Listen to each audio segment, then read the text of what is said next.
গুম হওয়া ব্যক্তিদের স্মরণে আন্তর্জাতিক সপ্তাহ উপলক্ষে ঢাকায় সম্প্রতি বাসস গুমের শিকার ব্যক্তিদের সম্ভাব্য 4 ধরনের পরিণতি হয়েছে বলে বৈঠকে তুলে ধরে। গুম সংক্রান্ত কমিশন অব ইনকোয়ারির সভাপতি অবসরপ্রাপ্ত বিচারক মইনুল ইসলাম চৌধুরী কথা জানিয়েছেন। তিনি বলেন, গুমের শিকার ব্যক্তিদের সম্ভাব্য 4 ধরনের পরিণতি হয়েছে। এগুলো হলো: 1. গুমের শিকার ব্যক্তিকে হত্যা করা। 2.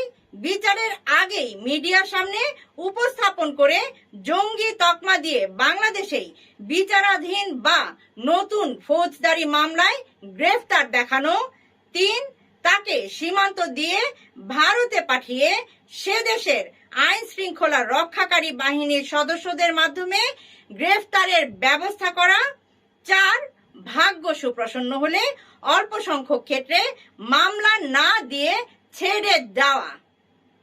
গুম কমিশনের দ্বিতীয় অন্তর্বর্তী প্রতিবেদন গত 4 জুন প্রধান উপদেষ্টা বরাবর জমা দেওয়ার পর রাজধানীর গুলশানে গুম সংক্রান্ত কমিশন অব ইনকোয়ারির কার্যালয়ে এক সংবাদ সম্মেলনে মইনুল ইসলাম চৌধুরী কথা জানান। গুম কমিশনের সভাপতি বলেন, বিগত কর্তৃত্ববাদী সরকারের আমলে বিরোধী রাজনৈতিক শক্তি এবং ভিন্ন মতাবলম্বীদের বিরুদ্ধে পদ্ধতিগত দমননীতির অংশ হিসেবে গুমকে হাতিয়ার হিসেবে ব্যবহার করা হয়েছিল।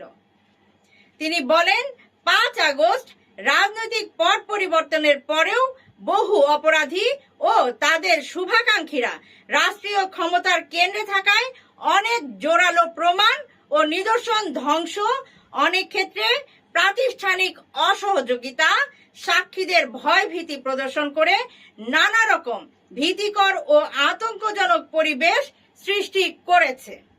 তবুও বহু ভুক্তভোগী জীবনের ঝুঁকি নিয়ে তাদের অভিযোগ ও অভিজ্ঞতা জানিয়েছেন।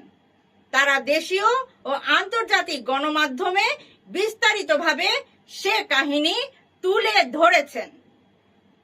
গুম সংক্রান্ত কমিশন অব ইনকোয়ারির সভাপতি আরো বলেন, বিগত সরকারের শাসনামলে গুম একটি সুশৃঙ্খল ও প্রাতিষ্ঠানিক রূপে জঙ্গিবাদ বিরোধী অভিযানের ছায়াতলে ইসলামী উগ্রবাদের হুমকিকে ব্যবহার করে রাজনৈতিক ক্ষমতা কেন্দ্রীভূত করা, আন্তর্জাতিক স্বীকৃতি অর্জন ও শাসন দীর্ঘায়িত করার উদ্দেশ্যে পরিচালিত হয়েছিল।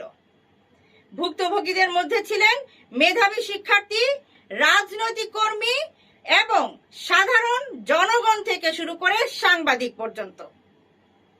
মইনুল ইসলাম চৌধুরী বলেন, এ প্রক্রিয়ায় তারা ফৌজদারি বিচার ব্যবস্থাকে অস্ত্র বানিয়েছিল, আইন প্রয়োগকারী সংস্থা ও নিরাপত্তা বাহিনীকে রাজনৈতিক প্রভাবের কেন্দ্রবিন্দু করে এবং নির্যাতন ও গোপন আটকের সংস্কৃতি প্রাতিষ্ঠানিকভাবে চালু করেছিল।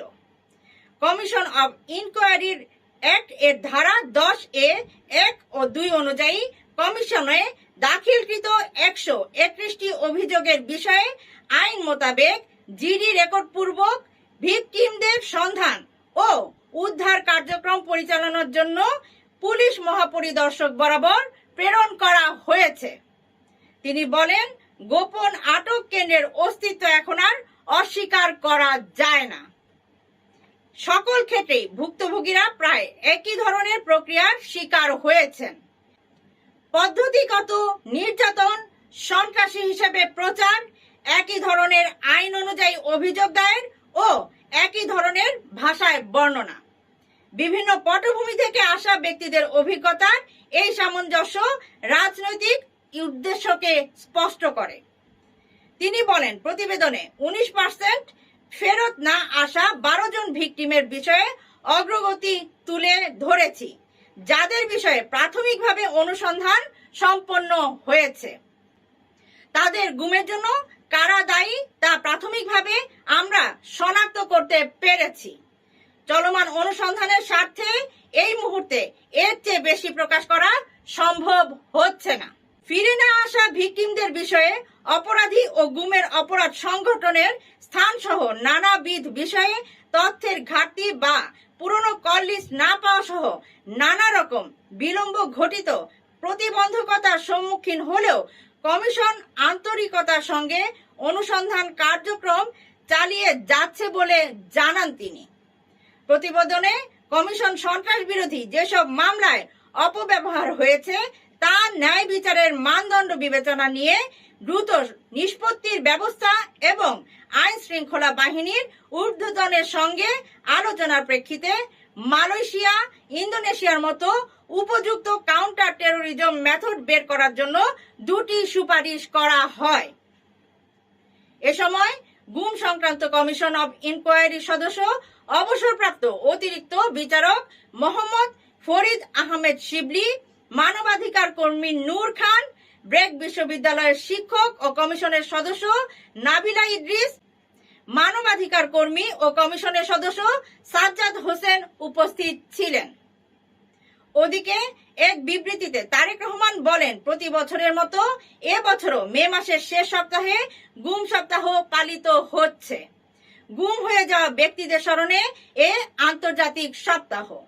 2009 থেকে 2024 মার্চ পর্যন্ত বাংলাদেশের আইন শৃঙ্খলা বাহিনীর হাতে 666 জন ব্যক্তি গুম হয়েছেন।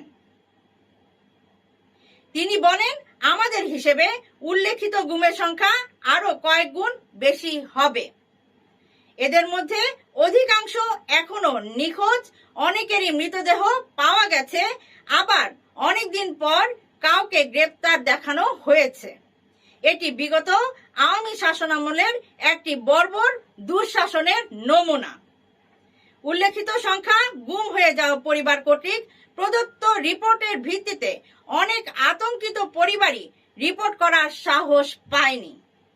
মানবাধিকার সমুন্নত রাখতে গুমের সংস্কৃতি বন্ধ করতে হবে বলে মন্তব্য করেছেন বিএনপির ভারপ্রাপ্ত চেয়ারম্যান তারেক রহমান।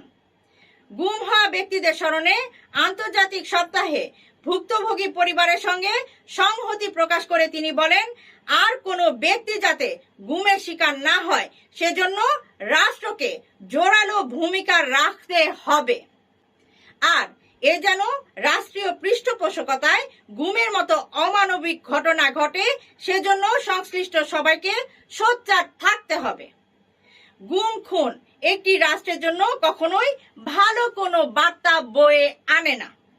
কেবল রাজনৈতিক আক্রোশকে কেন্দ্র করে বিগত বছরগুলোতে যেসব গুমের ঘটনা ঘটেছে তা একটি সুস্থ স্বাভাবিক রাষ্ট্রের জন্য অশনি সংকেত বহন করে। ভবিষ্যতে যে দলই জনগণের ভোটের মাধ্যমে নির্বাচনে আসুক না কেন, একই ঘটনার পুনরাবৃত্তি না ঘটিয়ে রাষ্ট্রকে ভীতিকর পরিস্থিতির হাত থেকে রক্ষা করবে বলে আশাবাদ পোষণ করা এখন সময়ের দাবি।